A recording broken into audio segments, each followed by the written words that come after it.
Hey everyone, and welcome back to the channel. Today, we're diving deep into a destination that's on so many travel bucket lists, China. But we're not just talking about the Great Wall or the Terracotta Army. We're going beyond the typical travel guides to share 20 surprising tips that will completely transform your trip.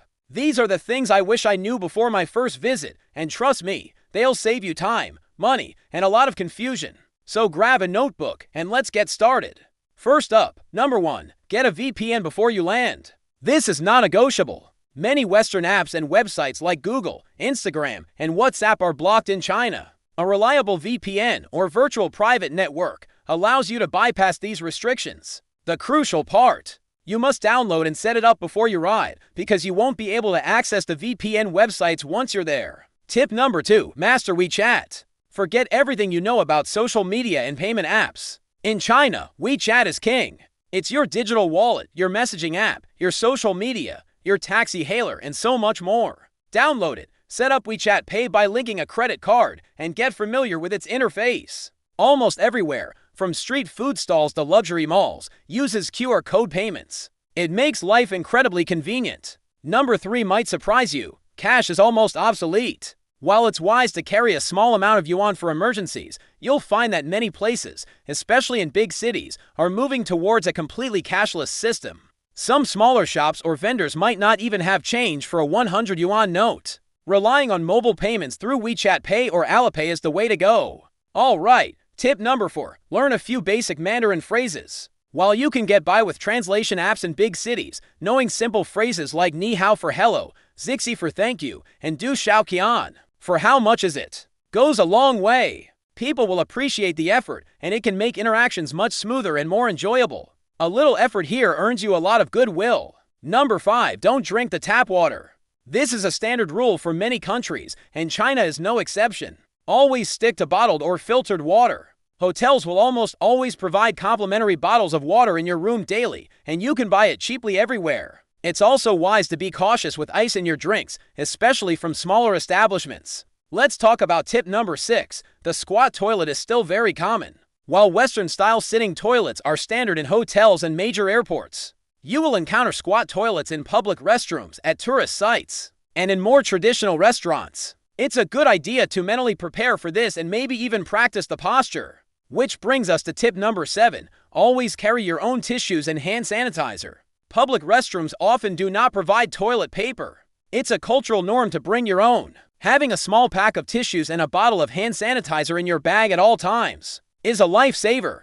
You'll thank me for this one, I promise. Number 8 is a food tip. Don't be afraid of street food. Some of the most authentic and delicious food you'll find in China is sold from street carts and small, hole-in-the-wall eateries. Look for places with long lines of locals. That is always a sign of good quality and safety. From savory jianbing for breakfast to late-night barbecue skewers, your taste buds are in for a treat. Moving on to number 9, the high-speed rail network is phenomenal. Forget domestic flights for travel between major cities like Beijing, Shanghai, and Xi'an. The high-speed trains are fast, clean, punctual, and offer stunning views of the countryside. Booking tickets is easy through apps like Trip.com, and the experience of zipping across the country at over 300 kilometers per hour is a travel highlight in itself. Tip number 10, tipping is not a common practice. In fact, in many situations, leaving a tip can cause confusion or even be seen as slightly offensive, as if you're suggesting the staff isn't paid a fair wage. The exceptions are high-end hotels or with private tour guides, but even then, it's not expected. So, you can save that extra cash for more dumplings. Number 11, bargaining is expected, but only in the right places. At local markets, souvenir stalls, and non-chain clothing shops, haggling is part of the shopping experience. A good rule of thumb is to start by offering about half the initial asking price and meet somewhere in the middle. However, don't try to bargain in department stores, supermarkets, or restaurants where prices are clearly marked. Tip 12. Domestic travel apps are your best friend. For hailing a ride, use Didi, which is China's version of Uber. For booking train tickets or flights, Trip, now known as Trip.com, is essential. For navigation, use Baidu Maps or Amup, as Google Maps has limited functionality. Downloading and setting these up will make getting around so much easier. Number 13 is a cultural pointer. Personal space is a different concept. In crowded subways, busy streets, and popular tourist sites, expect to be in close proximity to others. What might feel like pushing or shoving in Western cultures is often just the normal flow of a crowd. In a densely populated country, try to go with the flow and not take it personally. 14th tip, get a Chinese SIM card. While a VPN helps you access blocked sites, having a local SIM card gives you data on the go without relying on spotty public Wi-Fi. You can easily get one at the airport upon arrival or at any China Unicom or China Mobile store. It's affordable and will be invaluable for using maps and translation apps. Number 15. Be prepared for the staring.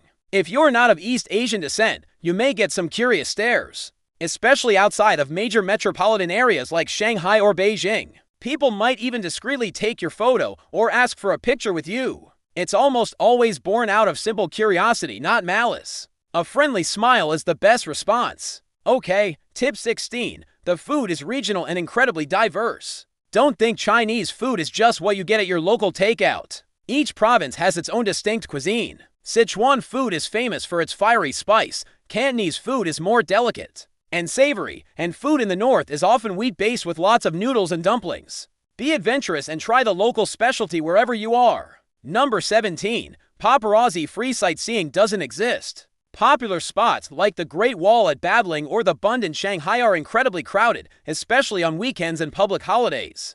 To get that perfect photo without 1,000 other people in it, you have to be strategic. Go very early in the morning, right when the site opens, or visit on a weekday. Alternatively, seek out less famous but equally beautiful sections of a site. Tip 18. Public transportation is your cheapest and best option in cities. Subways in cities like Beijing, Shanghai, and Guangzhou are modern, extensive, and have signs and announcements in English. They are the most efficient way to get around and avoid the notorious city traffic. Get a rechargeable Metro card to make your journey seamless. Number 19 is about etiquette. There are some table manners to know. For instance, never stick your chopsticks upright in your bowl of rice, as it resembles incense offered to the dead. When you're done, just lay them across your bowl. Also, it's a sign of enjoyment to make a bit of noise when eating noodles or soup. So go ahead and slurp. And finally, our 20th surprising tip. China is surprisingly safe. Despite what you might see in the news, street crime rates are very low, especially for violent crime. You can walk around in major cities late at night without feeling threatened. The biggest risks are petty theft or scams, so just be aware of your belongings in crowded places, as you would in any major city around the world. So there you have it, 20 surprising tips to help you navigate the beautiful and complex landscape of China. It's a country of incredible contrasts, from ancient temples to futuristic cities. And with these tips in your back pocket, you're ready to have an absolutely unforgettable adventure. Thanks so much for watching. If you found these tips helpful, please hit that like button and subscribe for more travel guides. And if you have any of your own tips for traveling in China, share them in the comments below. I'd love to read them. Until next time, happy travels!